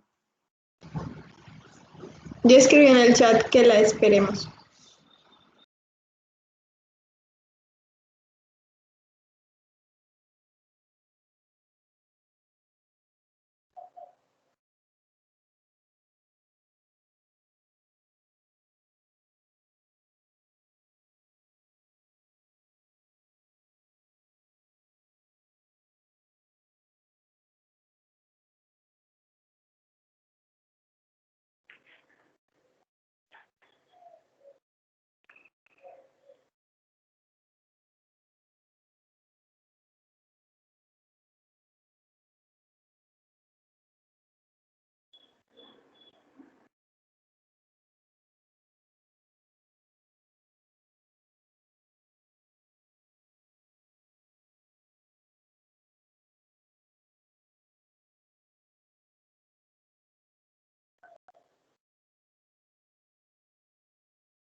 ¿Me oyen? ¿O ya? No. ¿O me oyen lejos? Ya Ya se se escucha. oye, doctora, Ya se pero escucha, bajito. doctora. ¿Ya? Muy bajo. Creo que está fallando, no pude arreglarlo totalmente. Bueno, pero les estaba comentando que si, por ejemplo, el paciente ha tenido un infarto previamente, pueden ustedes ver las áreas de poca motilidad que se les llaman hipocinesias. También se le pueden ver a través del eco disinesias, o sea, áreas de poca movilidad o de nula movilidad. Lo pueden medir presiones, pueden medir, o sea, el eco finalmente les puede servir para muchas cosas. Por eso es importante que se pida en algún momento al paciente y como les dije, pues se puede también hacer a la cama del paciente. Por otro lado, la prueba de esfuerzo se solicita cuando hay sospecha principalmente, como dice allá, de isquemia, ¿no? O que hubo isquemia o que algo, por ejemplo, que han mencionado. Si yo pienso que el paciente tiene una causa estructural previa y veo un electro con una necrosis o cambios de T invertida, isquémica, etcétera, aunque el paciente no lo sepa o nunca lo haya dicho o no se haya dado cuenta, se puede pedir una prueba de esfuerzo, que es la prueba de Bruce, para ver qué tanto tiene la isquemia, ¿no? O qué tan avanzada está, o si realmente la tiene. Entonces, para eso también les puede servir. En cuanto a los péptidos natriuréticos, que ya les había antes dicho, ¿cuándo los pedimos, los péptidos natriuréticos? ¿Y cuál pedimos? Eso ya les había dicho que hoy lo íbamos a platicar. ¿Una mano que me ayude?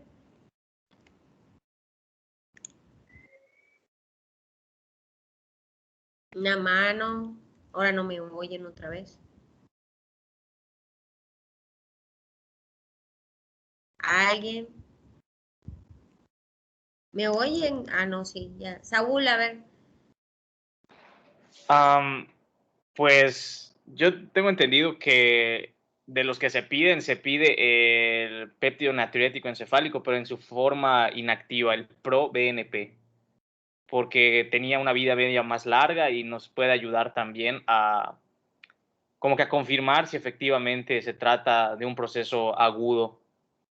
De hecho, creo que tenía un punto de corte, creo que era 300, y ese punto de corte, si está más elevado de ese valor, como que apoya el diagnóstico de insuficiencia cardíaca aguda. Nada más que no siempre se pide, a veces el cuadro clínico ya es muy sugerente y no es necesario, pero si hay dudas, sí nos puede servir los péptidos natriuréticos. Todo lo que dijiste es correcto, Saúl.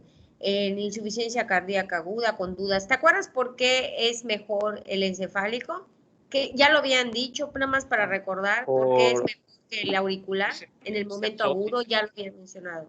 ¿Perdón? Porque ese es liberado por la tensión que hay en el ventrículo y es como que lo que más nos interesa, ver cómo están los ventrículos. Es correcto, Saúl. Es algo que ya se había mencionado en la clase pasada. Lo estamos reforzando. Tengo dudas, entonces lo pido.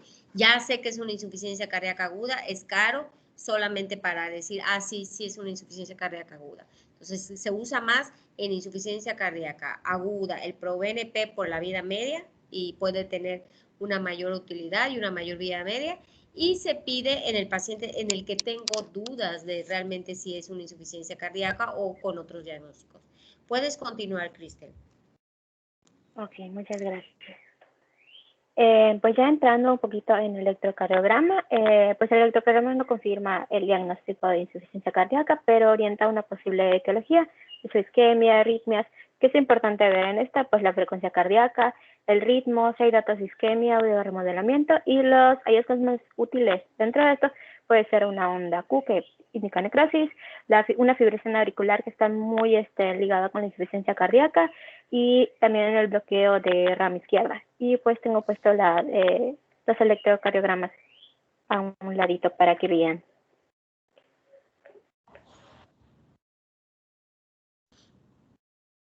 ¿Ya lo pusiste? Sí, ya lo cambié. ¿No se cambió?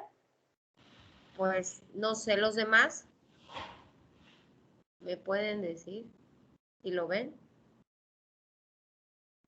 Sí, se ve. ¿Se ve el electro?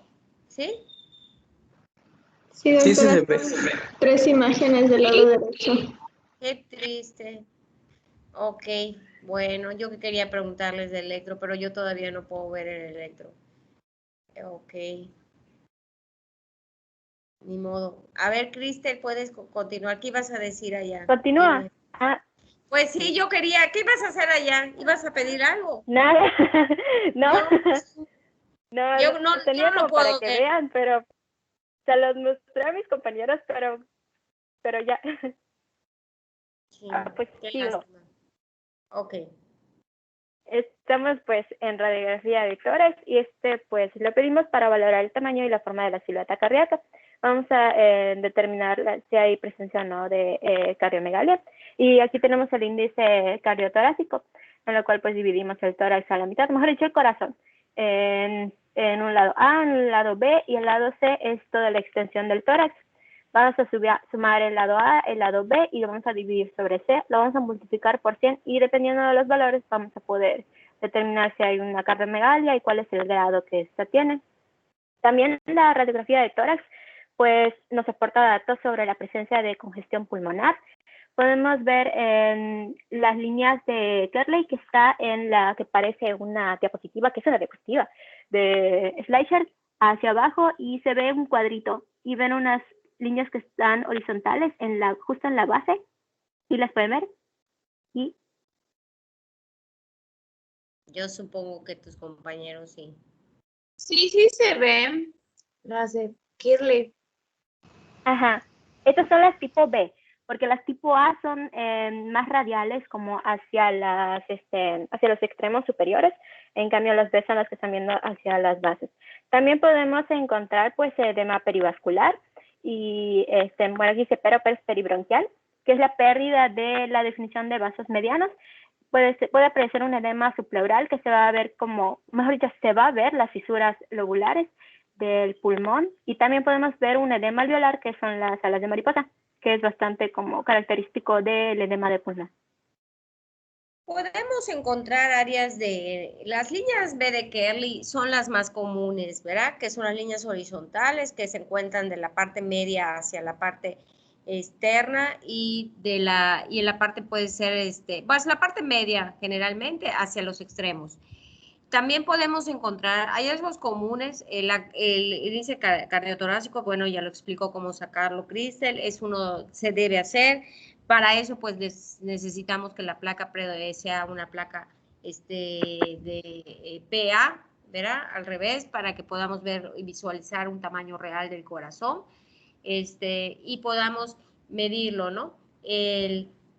Lo que es, por ejemplo, en la parte de abajo, que es en la imagen de abajo, donde dicen corazón dilatado, pueden ver que está toda la cardiomegalia.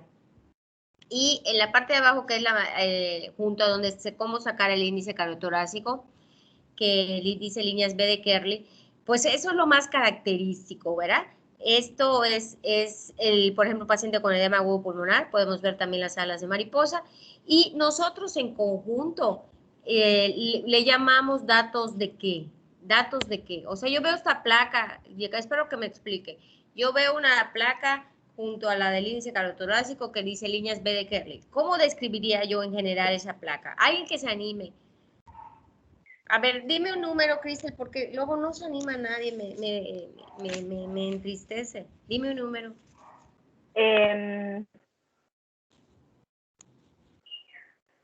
15.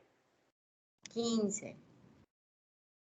A ver, Oscar. Sí, doctora. Adelante, todo lo que se te ocurra de la placa que yo, vas de cuenta que te dan esa placa y te dicen, bueno, doctor, usted diga ya que ve. ¿Sí me explico de cuál estoy hablando? Donde dice no. líneas B de Kerley. Líneas B de Kerley. La imagen que dice líneas B de Kerley. Ok, no, sinceramente no puedo describirla. Lo que sea, Oscar, ¿cómo lo dirías? Ya están llevando radio, ¿no? Todo lo que tú quieras. Algo se te debe ocurrir.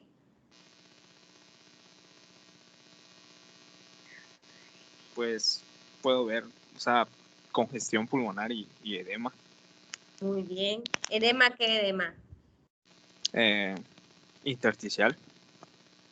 Sí. Congestión. Muy bien, ¿qué más?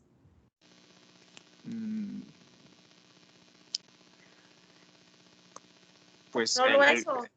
El corazón podría encontrarse dilatado, no sé. Correcto, se ve cardiomegalia, habría que sacar el índice cardiotorácico, pero se ve cardiomegalia, se ve la congestión, se ven las líneas B que son las que están al final, que les están mostrando allá en una imagen agrandada, Es donde está el cursor. La verdad, no, las líneas B de Carly no las alcanzo a ver. Son difíciles de ver, pero mira, ya con lo que acabas de decir, que son las líneas chiquititas horizontales, que eso que muestra la flechita, eso es. Pero ok. en realidad, que tú digas congestión pulmonar es suficiente, porque ya se entiende que se ven las líneas B. No tienes que decir, observo las líneas B de Kerley, porque la verdad puede que no las veas, pero sí observan la congestión, vemos la cardiomegalia. ¿Qué más? ¿O quién más me dice? A ver, Oscar, dime un número. No, un número 7. rápido. 7. ¿No le pueden acercar a la foto, doctora? Bueno, yo no lo sé. Sí Manuel puedo, Jesús. pero tendría Ahí está, que salir.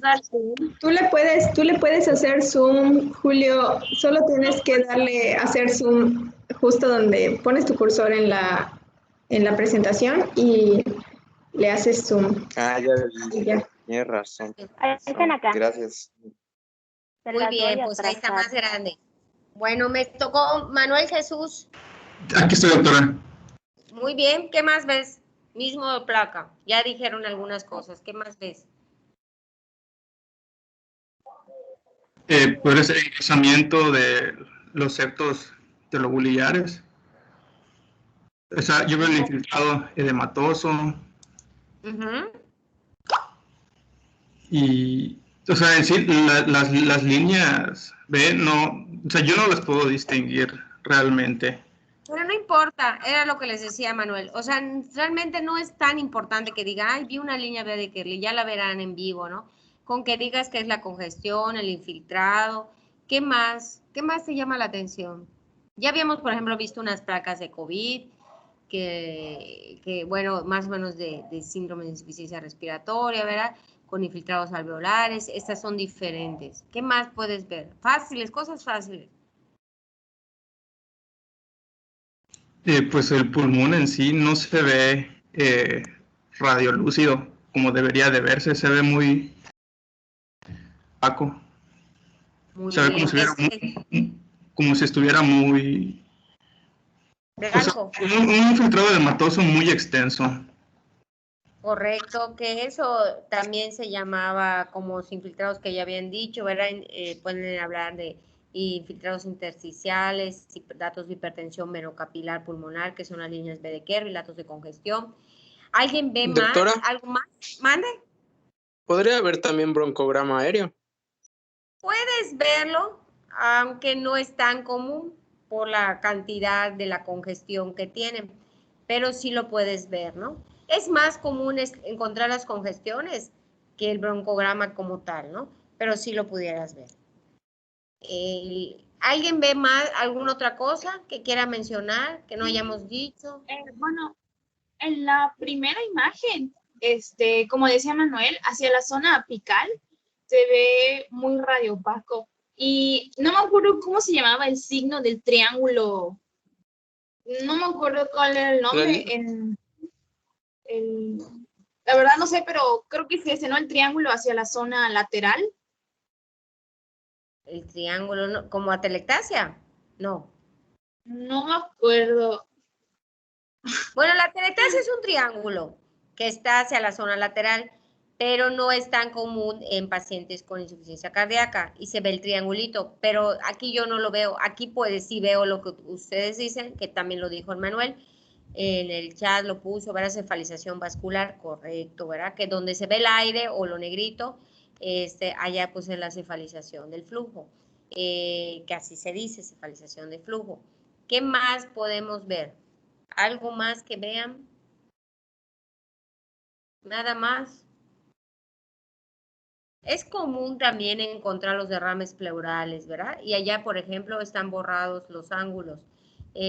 Sobre todo los de el costo frénico y el costo diafragmático. Bueno, el otro lo tapa, pero en el lado derecho se ve la visualización. No es un derrame importante, pero sí es un derrame como del más o menos un 20%, donde no vemos totalmente los ángulos, que es común en los pacientes con insuficiencia cardíaca, sobre todo en el ángulo pulmonar, podemos encontrar los derrames. Eso es algo que también podemos observar allí.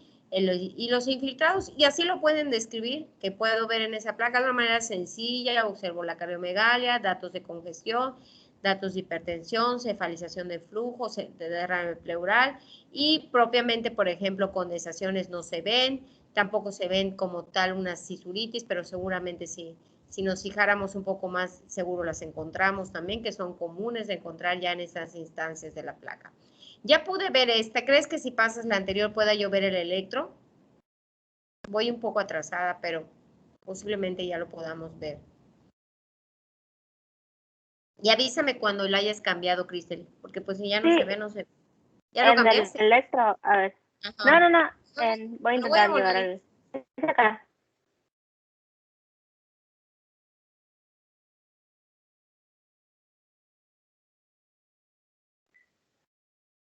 Ahora sí. Muy bien. Ponla completa. Toda, no la grandes, por favor. Quiero ver todo lo que seguramente ya revisaron.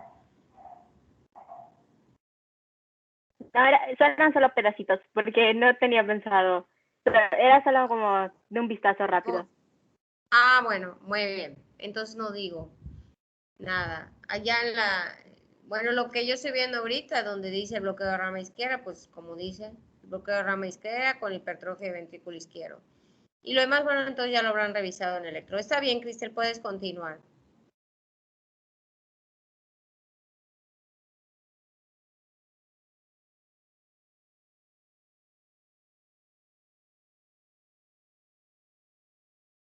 Bueno, pues vamos a seguir. Nos quedamos en el ecocardiograma. Bueno, pues el ecocardiograma, como ya sabemos, se debe realizar a todos porque tiene una fiabilidad diagnóstica pues muy buena y también pronóstica, es considerado el gold estándar. Este va a informar sobre la función sistólica y diastólica del corazón, el diámetro de las cavidades, movilidad de las paredes, el riesgo embólico, entre otras cosas, como pues ya bien mencionó mi compañero. Y pues aquí pues tenemos una donde se puede ver todo lo que puedes ver en el ecocardiograma. Intenté leer estas diapositivas que te lo explicaba, pero la verdad no entendí muchas cosas.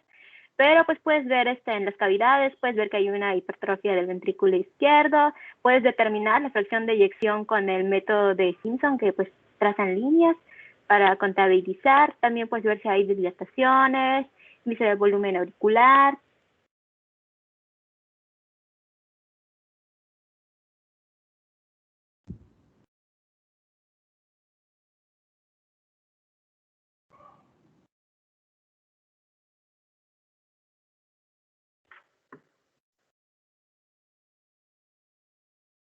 ¿Se escucha? Como que se me trabó. Sí, se trabó, pero yo ya te oigo otra vez. Ah, está bien, sí, salí rápidamente, porque se me trabó. Ah, bueno, pues eso es lo que se puede ver en el ecocardiograma que hayamos visto. Y por eso es muy importante pedirlo. Es muy importante porque pues te asegura el diagnóstico de insuficiencia cardíaca, pero realmente, como vimos en el manejo, se le da prioridad primero a quizás hacer el tratamiento antes que establecer un diagnóstico como tal.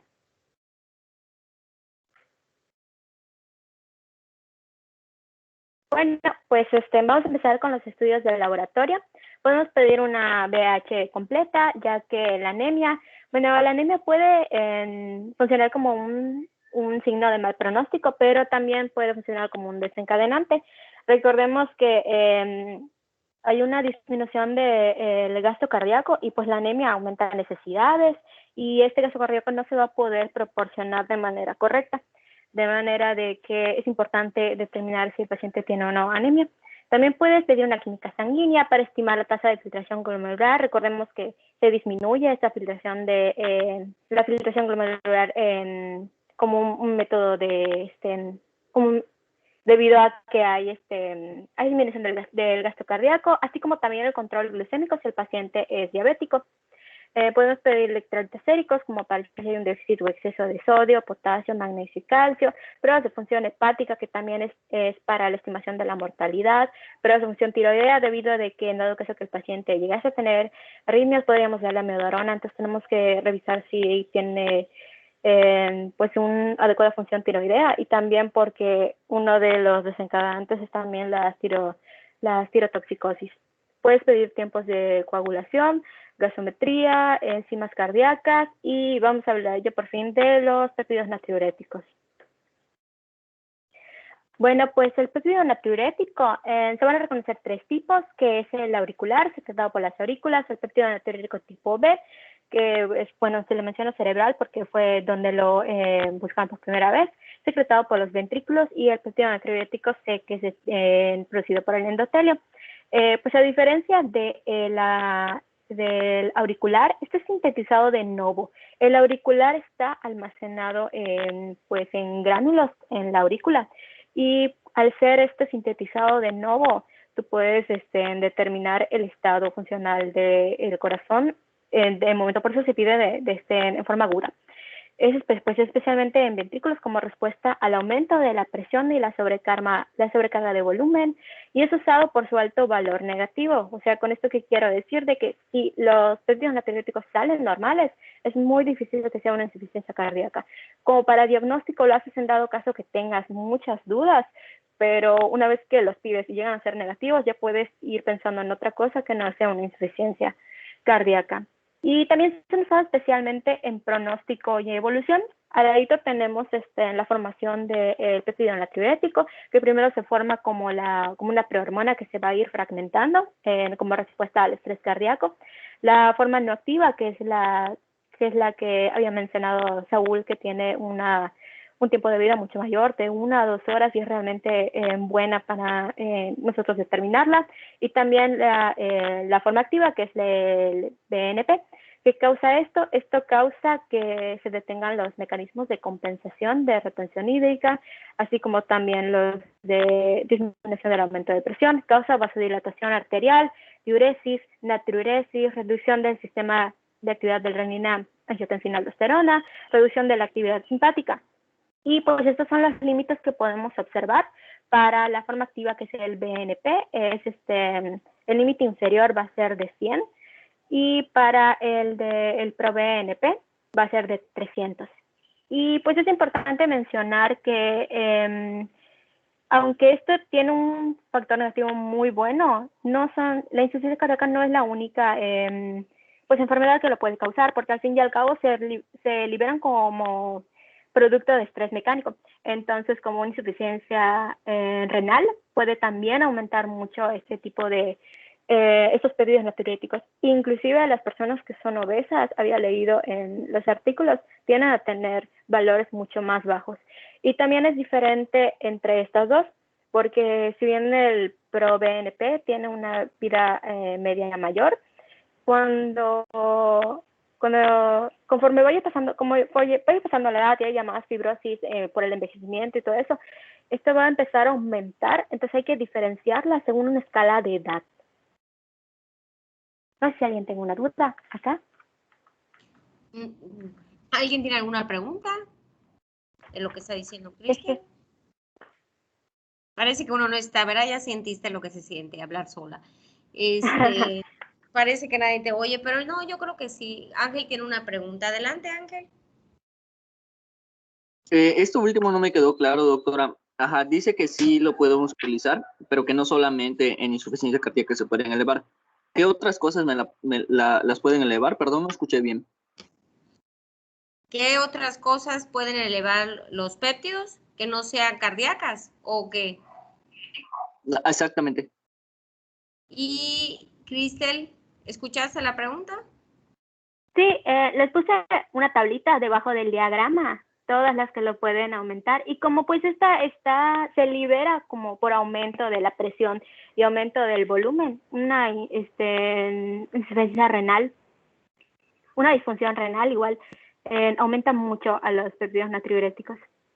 Pero aquí tienen una tablita donde en casi todas están aumentados. Claro, yo lo que les recomendaba, efectivamente, creo que es algo que hemos estado diciendo, ¿verdad? El péptido existe, el propéptido se puede hacer y se puede pedir. Existe, o sea, aquí en México, en Mérida, existe. Entonces, se puede pedir, sí. Yo les recomiendo que si alguna vez les toca, no sé, trabajar en un lugar donde cuenten con él, que lo pidan cuando tengan la duda.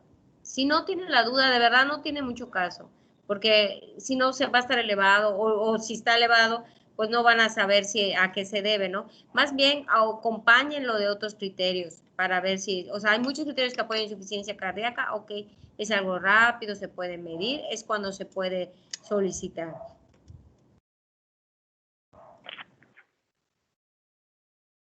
Puedes continuar, Cristel. Espero que le haya quedado claro, Ángel.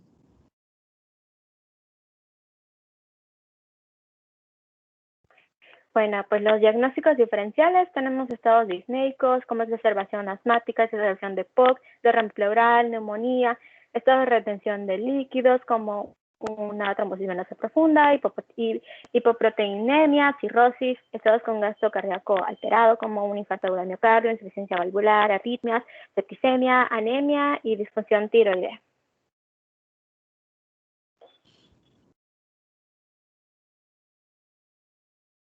¿Iba a decir algo o No, continúo? Puedes continuar, sí. Ah, bueno. Y pues ya vamos a empezar ya con el tratamiento. Hay un tratamiento como pues general que pues consiste en proporcionar el oxígeno suplementario para mantener las saturaciones por encima del 95%.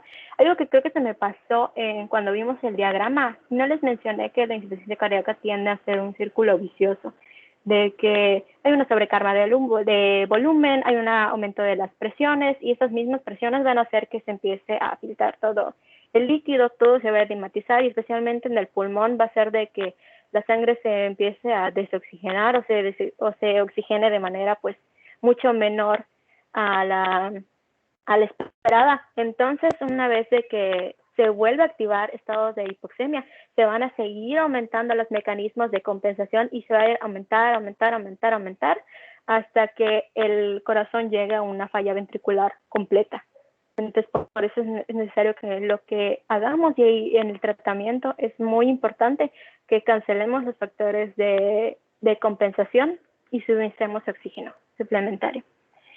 Y pues en este caso podemos mantener saturaciones por encima del 95%, podemos usar una mascarilla con reservorio o dispositivos de flujo alto, podemos considerar la posibilidad de ventilación no invasiva con presión positiva CPAP o la BiPAP. Y también la vigilancia cardíaca, oximetría de pulso, el electrocardiograma de 12 derivaciones, acceso IV y evaluación frecuente de los signos vitales. También se puede colocar un catéter para drenaje urinario según sea necesario, porque recordemos que el paciente tiene entrada a oliguria porque hay una retención hídrica. El tratamiento, y pues a ver, un segundo, Cristel. Sí. Por ejemplo, a ver, ¿cómo me dicen, cómo piensan que se puede hacer el tratamiento? ¿Cómo se les ocurre que podemos escoger el tratamiento adecuado para el paciente? De preferencia no Cristel, antes de que Cristel lo explique. ¿Cómo podemos escoger el tratamiento más adecuado al paciente? Hay varias formas de hacerlo.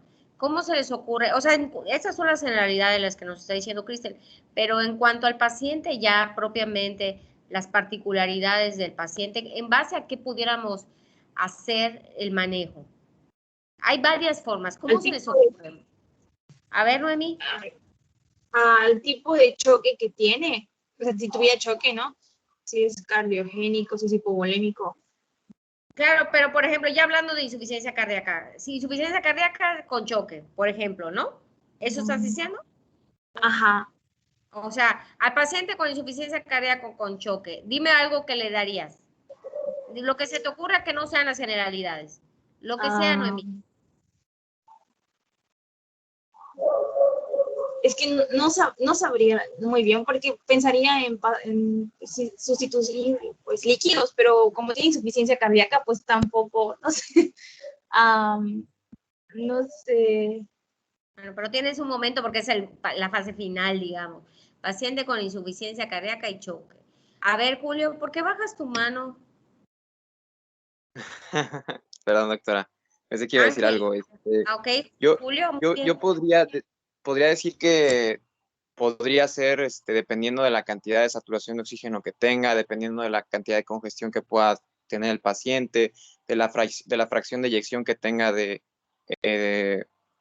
o sea, pues qué tanto está expulsando, ¿no? O sea, qué tanto le cuesta trabajo de acuerdo a la dilatación o del grosor de las paredes ventriculares. O sea, diría que podría clasificarse en cuanto a las complicaciones, a lo mejor en cuanto a qué es lo que más le podría preocupar al paciente, o sea, si es oxigenación, si es por dificultad de contractibilidad o si es por una causa mixta, ¿no? Desde mi punto de vista.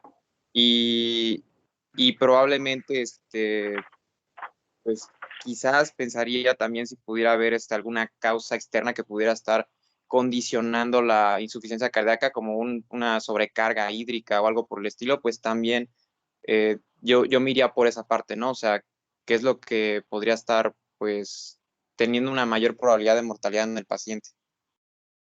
Entonces, podrías basar tu tratamiento en parte con los antecedentes que tenga y con los hallazgos que encuentres en el paciente. Si está con sobrecarga, si está con no sé, con datos de choque, hipoperfusión. ¿Estoy bien?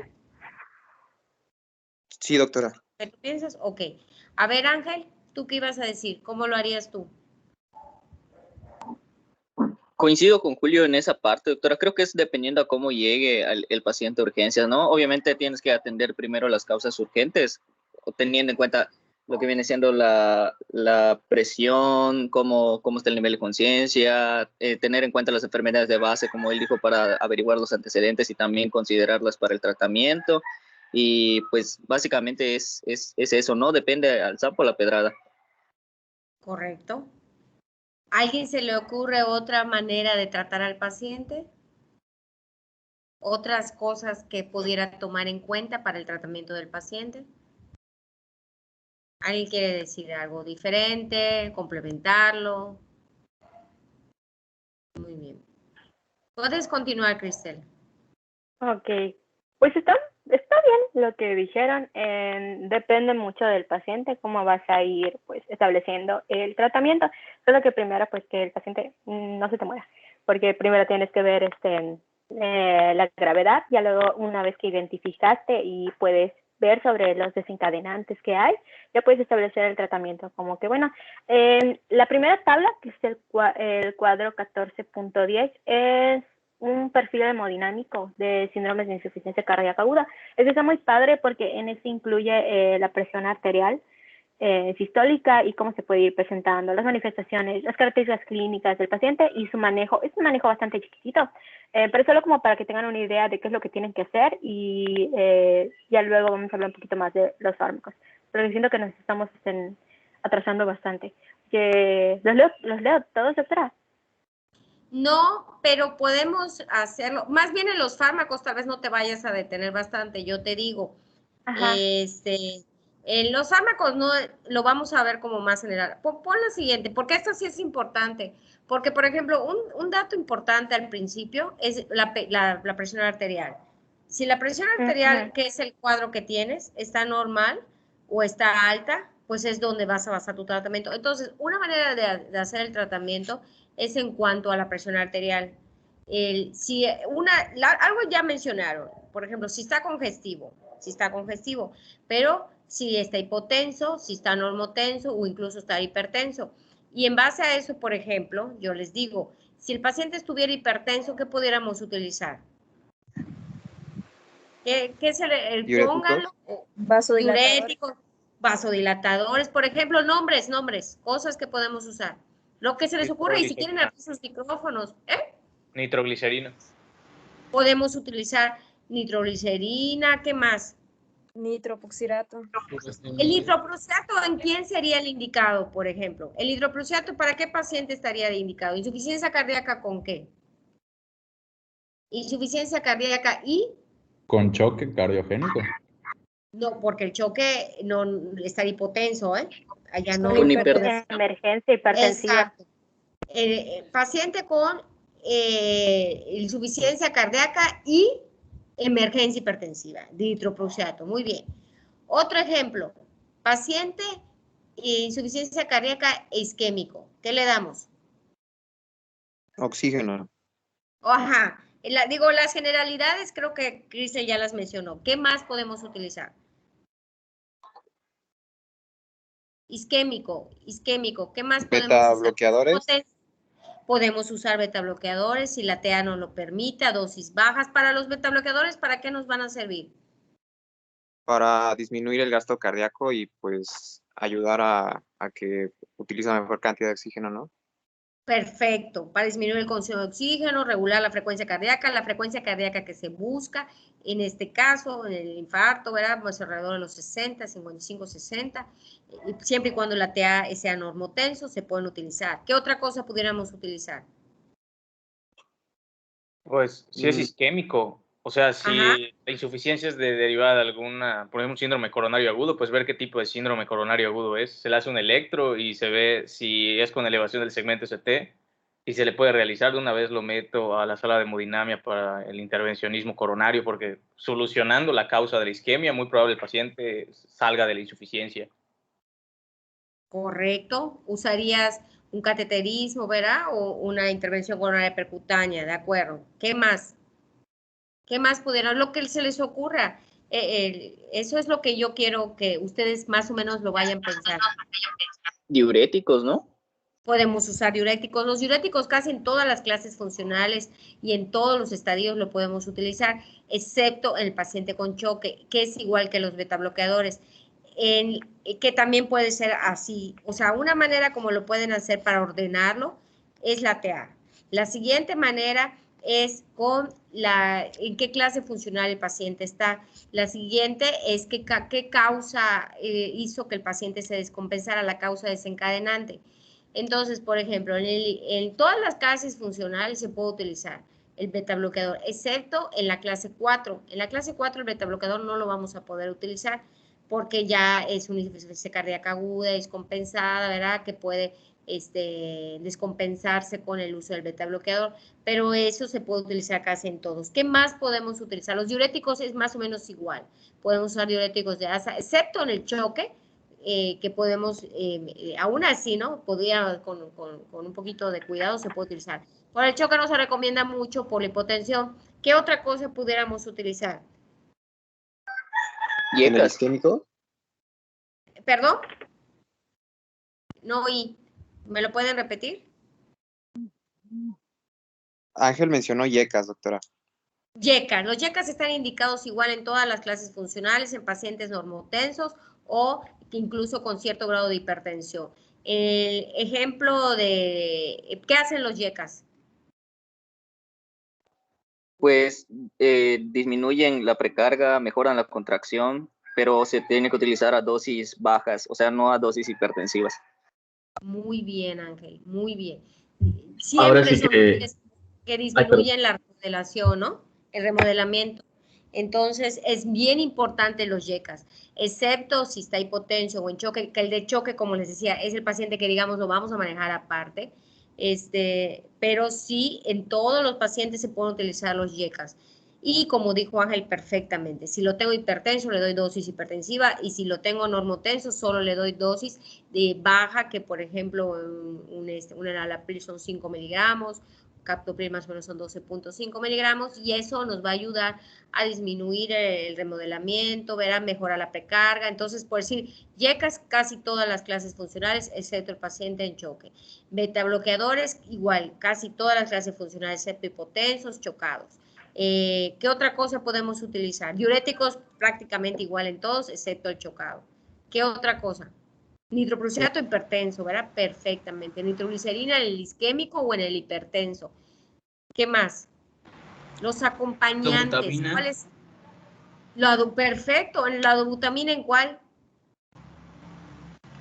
¿En cuál? ¿Cuál es el candidato ideal? En el que no sea isquémico. Bueno, que no sea ¿Es isquémico. distributivo? No. Siempre ¿Tenga TA normal? el que tenga TEA normal o incluso un poco alta, que esté congestivo. Ejemplo, Que no esté para que lo taquicárdico. aunque les decía que la dobutamina, creo que ya se los había dicho, no es tan cronotrópico, es cronotrópico una cruz. Entonces, la dobutamina es ideal para el paciente que tiene, por ejemplo, edema agudo pulmonar, paciente que llega con congestión y normotenso o incluso hipertenso, que tiene mucha congestión, la dobutamina es muy buena para esos pacientes, porque mejora lo que es el tono, ¿verdad? Es inotrópico, entonces eso es lo que nosotros estamos buscando. Muy bien, la dobutamina. Ya tienen, o sea, eso es lo que yo quiero, que piensen en el paciente. Otro medicamento que podemos utilizar y en quién lo podemos usar.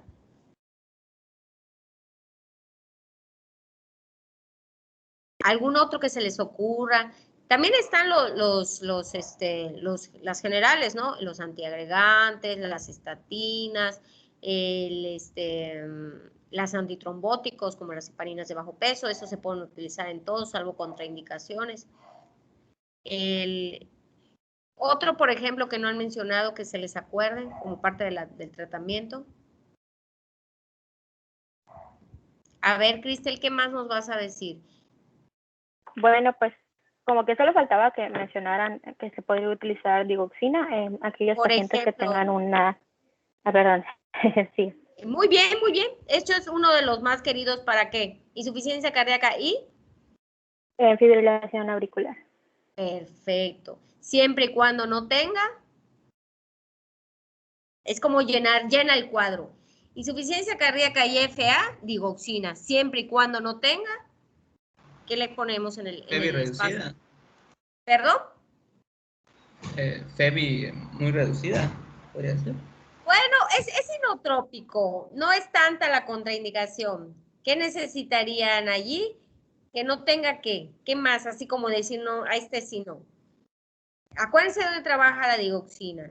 ¿En qué fase del ciclo?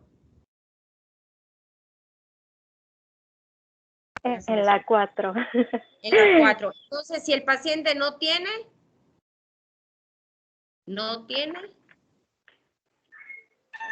Hipocalemia.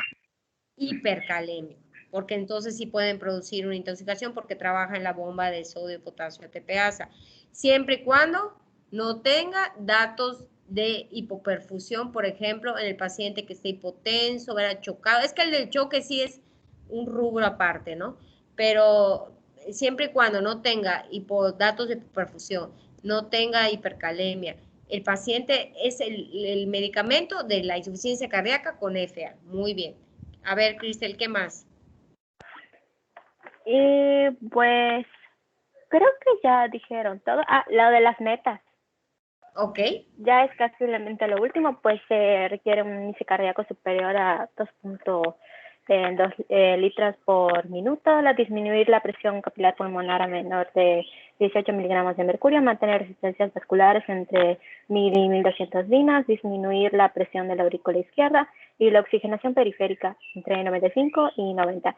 Y el tratamiento no farmacológico pues es una dieta libre de sal, el abandono de hábitos de vida nocivos como tabaquismo, abuso de alcohol, que no haga tanto ejercicio, no, mejor dicho, ejercicio no extenuante, y es lo mismo de tratamiento, solo que usando los 4 perfiles clínicos que les mostré al inicio. En este caso del choque, entonces, ¿qué podemos utilizar? Que eso, por ejemplo, les decía, ¿cuál sería la diferencia con el estado de choque? Que es hipotenso, ¿verdad? Y frío y congestivo. Allá sí, pues, aparte, como ya hemos estado diciendo desde el peor pronóstico, ¿qué pudiéramos utilizar? Ionotrópicos. Por ejemplo, Aminas. Bueno, las aminas sí, pero acuérdense que la dobutamina ya lo hemos platicado, no se puede utilizar en el paciente hipotenso, porque puede producir más hipotensión refractaria, ¿no? Entonces podemos ponerle Nora y tal vez Dobuta, ¿verdad? Pero hay otros como el levosimendan, ¿verdad? Que se puede utilizar en los pacientes, el balón de contrapulsación intraórtico, se puede, bueno, obviamente la intubación, proveerle el oxígeno adecuado, todo eso, incluso como medida de salvación, ¿verdad? Si está acompañado de isquémica, pues aparte del balón, pues se puede valorar un cateterismo o algo, ¿no? Sí se puede. Definitivamente es poco, ¿verdad? Y es un manejo aparte, pero bueno, sí es con aminas, etcétera.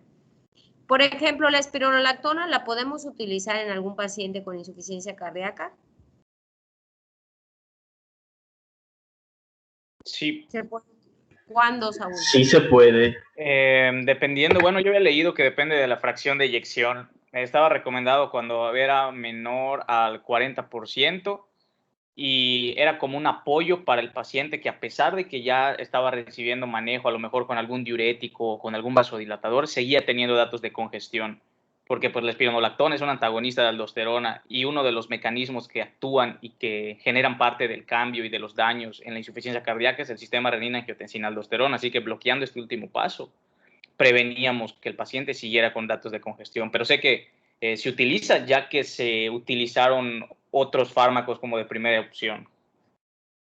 Correcto, Saúl, muy bien. Podemos usarlo o podemos dar poquito, que es alrededor de una tableta al día, que es 25 miligramos. Lo puedo utilizar, lo puedo acompañar de otros diuréticos, más bien pacientes resistentes a los diuréticos de ASA, siempre y cuando no tengan hipercalemia, ¿verdad?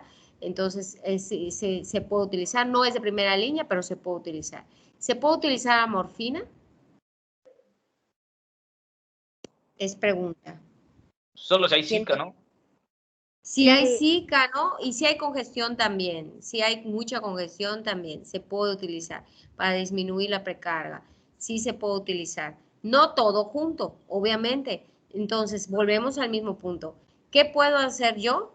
Checar TA. Ese esquema que mostró Crystal de acuerdo a la TA, es de los más usados. De acuerdo a la TA, de acuerdo a la clase funcional y por último, de acuerdo a la causa. Porque casi todos, como volvemos a recapitular, yo, por ejemplo, diuréticos los puedo usar en casi todo, en todos, de acuerdo, si tienen bien la TA, si tienen una clase funcional 3, 2, 3, 4, lo puedo utilizar, etcétera. Ya individualizarlo, o sea, primero TA, después clase funcional, después causa. La causa es hipertensiva, ahí está mi nitroprociato.